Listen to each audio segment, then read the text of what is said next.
much for the opportunity here.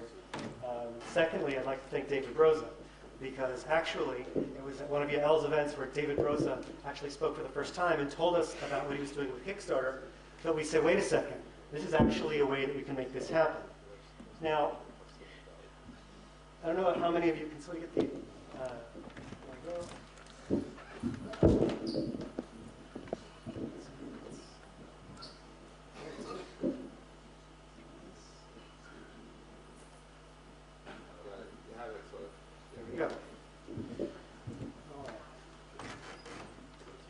Has anyone here ever gotten naked in public? Okay, I've got 1, 2, 3. Okay, that's a good start. How many of you guys know who Spencer Tunick is? All right, that looks good. How many of you guys know what the Dead Sea is? Excellent. How many of you guys have voted for the Dead Sea as one of the 7 wonders of the world? Okay, not so good. If everyone can please pick up their phone and text in to 2244 the words Dead Sea and vote for the Dead Sea as one of the 7 wonders of the world. You guys will be doing something for Israel and for the economy to help make this a much, much better place. Normally when I ask people, will you be willing to get naked for me, this is the reaction that I get. And I guess that's understandable. That's the other possibility. I generally try to back up before that happens. And the question is, how do you convince so many people to do something for such a great cause? You can say the same thing for how do you convince people to actually go out and purchase a product. Okay, there's a process that people have to go through. There's a psychological process, a funnel in people's minds that they have to go through before they can actually engage in a particular behavior or a particular experience that you'd like to promote. So what I'm going to try to do is I'm going to try to walk you through the 3 different funnels that we had to get people to go through in order to get people to actually show up, get naked, and get involved.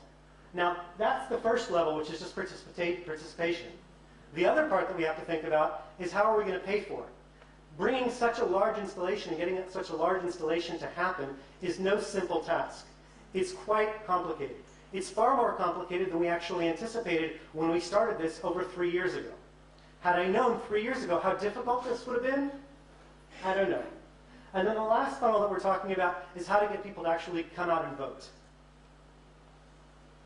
So in terms of participation, okay, we're talking about a very grassroots effort to generate awareness, to get people familiar with who the artist is, okay, what this is all about, why people should do it, and why they should consider doing it themselves.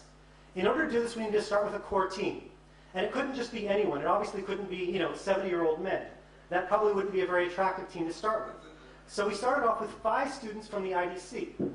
Now, we could have picked a different place, like maybe a liberal arts school or a university for artists or for theater or anything like that. People that would be more inclined, so to speak, to something like that. But instead we're looking for something that would represent a more mainstream concept.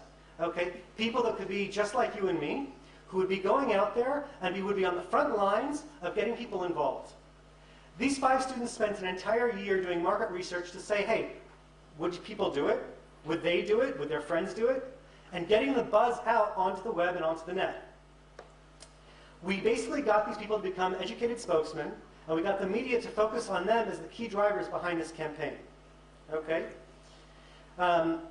They created blogs that talked about who the artist was. They created blogs that talked about what their experience was like and why they were thinking about doing it. A lot of this stuff was then picked up by the general media and utilized by them. They got to see the different debates that developed out of the concept. Okay, there was a community out there that was now forming around this concept. People shared ideas, shared concepts, shared thoughts about it, and little by little this debate culture and this concept started seeping into the society.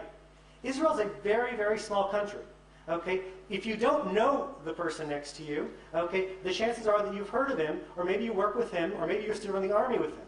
Okay, not only is it small in terms of numbers, but it's very, very closely connected. And in order to get this idea across in such a conservative society like what we have here, this isn't Sweden, this isn't Germany, this was a lot of work. Once we got people to consider it, they had to overcome their own internal issues with participating. Do I want to do it? Don't I want to do it? Am I comfortable with my body? Do I want other people to see my body? What are my parents going to think? These are all different issues, as well as the external issues of, hey, how is this actually going to happen? There were a lot of people in the religious community and a lot of other places who were saying, hey, I don't know if this is actually the best thing, and they weren't so excited about having us put this together. We need people to actually take action, okay? They need to go out there and actually do something. So we got people to be evangelists, to get them to convince their friends, okay? And then from there, we actually got them to go onto online, go onto Kickstarter, and start donating, even if it was $1 or $10, or just saying, hey, I like it, and sending it to their friends, okay? That was the first stage of commitment. Over 4,500 people actually signed up to participate in the event. Because of the police, we only had room for 1,200 people. We had far more people that were interested in this than we initially thought possible. We were hoping for maybe 500 people to come, okay? So we were so successful in terms of our strategy of getting the message out and getting people involved and getting people engaged that we were thrilled. There are lots of causes out there. There are lots of problems out there. And the biggest issue is, how do you rise above the noise? How do you make enough noise, and how do you stand out enough that people take your cause seriously? That they think that, hey, this is something that I want to support. This is something I want to take my time and dedicate my energies and my efforts to make this happen. So one of the things that we thought of initially was, we said we needed to come up with a really good marketing materials, and we needed to come up with really good salesmen. Well, I told you how we got people to be salesmen, but there's a problem with people. People work at certain hours of the day. And if people are volunteers, they work much less hours during the day. How do you get salesmen that are actually out there working for you 24 hours a day, 7 days a week? What we came up with was, we said, let's create a video. And we used this video on YouTube, we used this video on Kickstarter, and because of this, we raised over $116,000 on Kickstarter, one of the top 20 all-time performing campaigns on Kickstarter.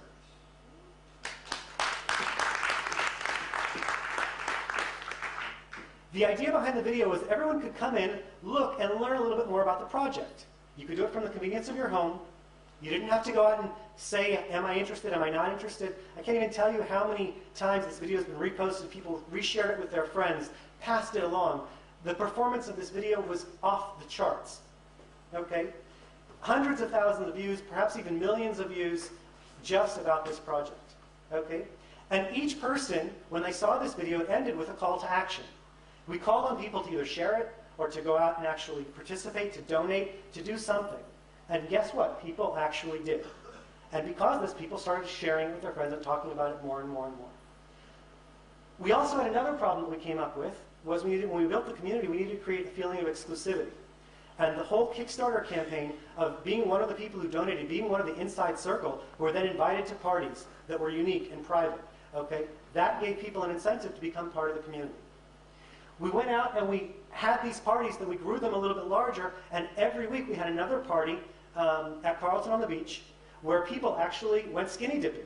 Okay? It wasn't something that was planned, but it's something that came out of the parties because every week we showed a different one of Spencer's works. People had the opportunity to see what it was like, to see what it meant to be part of an installation, and to say, hey, you know what? Maybe that's something that I would do. Maybe that's something that I could do.